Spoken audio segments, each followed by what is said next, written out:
questions?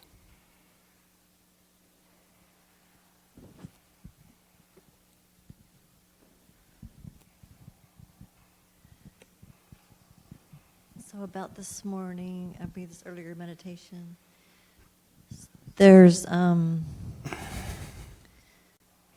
abiding in the source, and then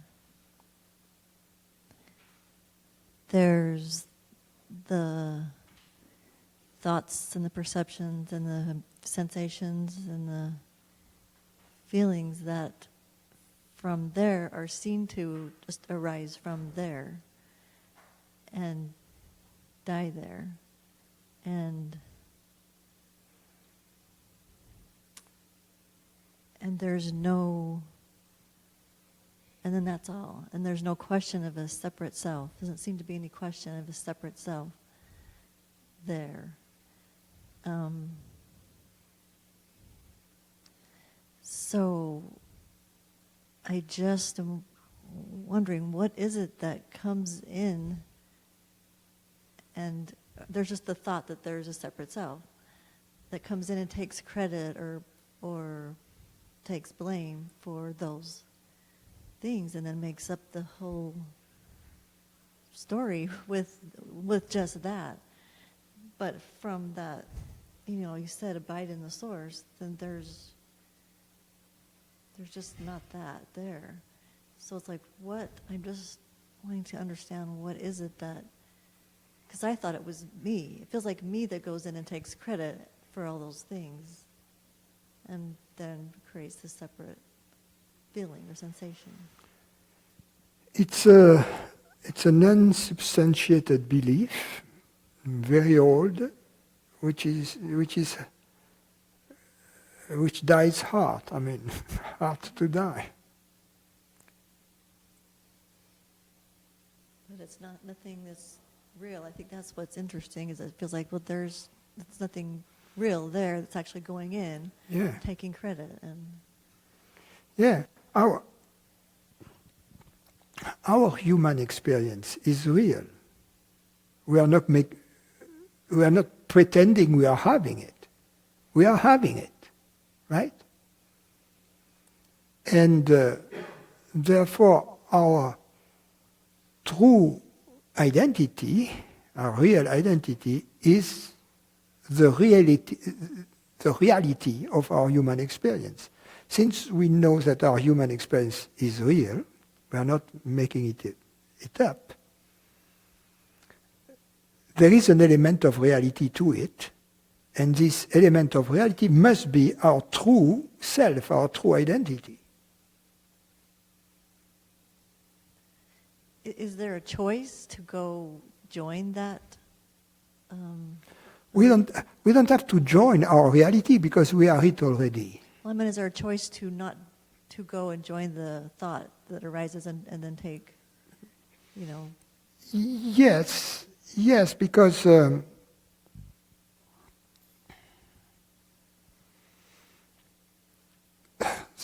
mistake we make is that we believe that the human body, is our reality. There's something that chooses that, then. It's consciousness, yes. Okay, so that was, because we were talking, yesterday it was you talked about the impersonal consciousness. Yeah. And that's what's choosing. Yes. What is important to understand is that ignorance is not simply a thought. There are teachers, they don't get it right, because they say ignorance is just a thought of me as a separate person. If this thought doesn't arise, then I'm not in ignorance. It is more than a thought, it's a belief. In other words, it's a thought that I believe to be true, that I validate somehow.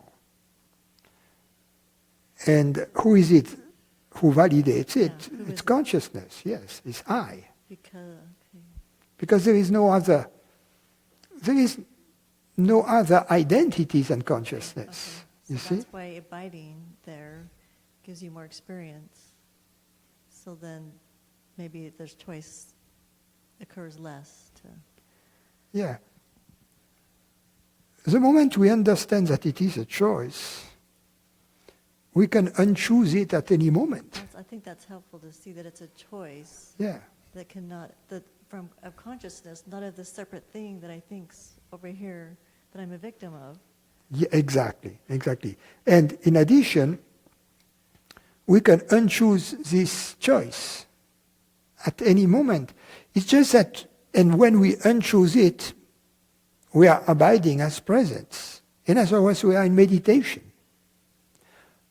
The problem we have is that we have a different picture of what meditation feels like, looks like, whatever, and we expect meditation to be, this gigantic experience, whereas it's something very simple. It's being free from the belief to be a separate person.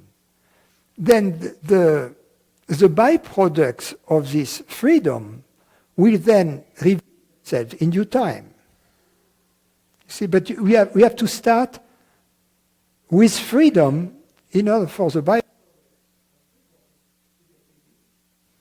We can.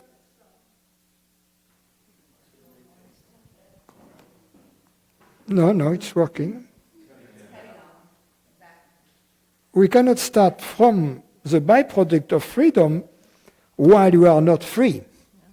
We have to start with freedom and from freedom, and then we can have the byproducts, but they are not as important. So that's why it's important to recognize when we are truly meditating, which is the moment we have made this choice to unchoose the personal identity and to be whatever it is.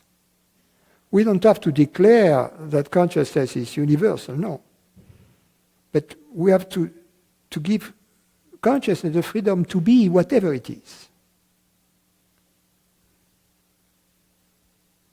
Okay, well, this is kind of embarrassing to tell, but maybe it'll help me see this clearly. So last night I was trying to drive back to the downtown hotel, got completely lost, and we had talked about the impersonal chooser, because there was no finding myself out of here. Just every road was wrong, every turn was wrong. Even ended up on a dirt road somewhere. Just there was nothing that was I couldn't choose. Couldn't find the answer. There was nothing, and and it was just total frustration and all the things that come up, and so I was wanting to, relate that to what was that? Who was that? The one that thought it could make a choice to go this way or that way and didn't. It was kind of. How was the impersonal one in there? How was that just the impersonal? That's just another experience of the impersonal chooser. Everything is impersonal, in fact. So. Even if you've got two clear choices and you pick one. Yeah. It's not. When you come to a fork, to take it. It's not Yogi Berra, right? There was just a lot of, I did this, I made the wrong choice, I went instead of. Yeah, but that's not the problem. I mean, that in such a context, you can use your rational abilities, your logical abilities to get out of the mess. Okay, so that helps, not unchoosing the choice.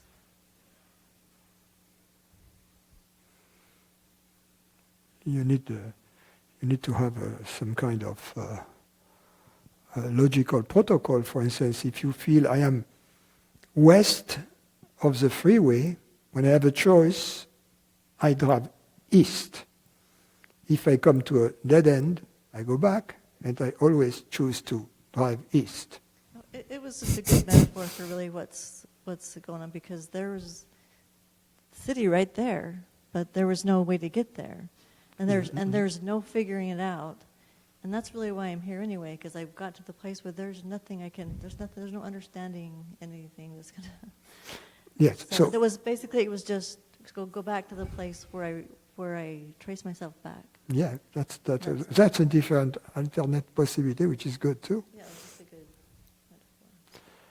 metaphor. But again, I reiterate what I was saying, which is important. It's important to know when we are meditating, and we are meditating when we are open to consciousness being impersonal. That's all. In other words, when we let go of the belief that consciousness is body-based, body-dependent, and that which enables us to take this freedom from this belief is the fact that there is no evidence of such a dependence. We believe there is, but there is none. So that's where the investigation comes in. To investigate, is there any evidence that consciousness is personal, body-dependent, etc.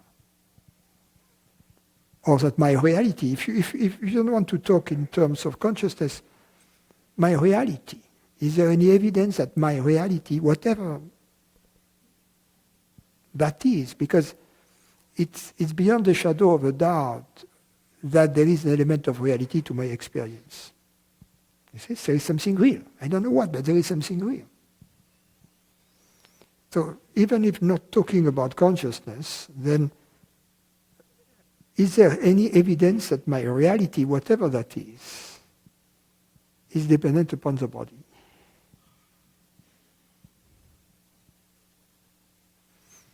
Well, I noticed that when there's the experience of the interval of the source, the shore, that's that.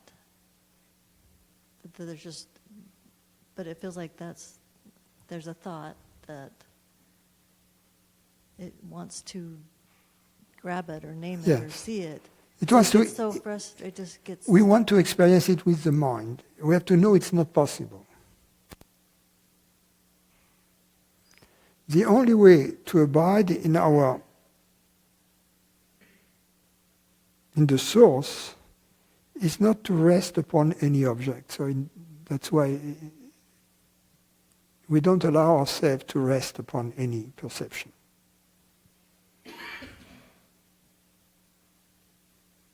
But that's a yogic exercise. It has some parameters, so it's a little contrived, if you will, you see? But it's a good way to get in touch with presence. But then we can relax into it. You see, then we don't have to make any effort. I know I am present. I don't have to keep, looking at every perception so that it can take me back to presence. That's what I said at some point, You use the objects that appear as vehicles that take you back to the presence out of which they originate. But then, at some point, you don't want to do that any longer, because that would move you out of presence to grab the next object. Instead, you abide as this space, I am this space, and the objects appear, and then eventually you may even grab the objects again to play with them. Let's say someone professionally has to do something, so the mind needs to focus on a subject. But at the same time, not losing somehow this sense of space and peace.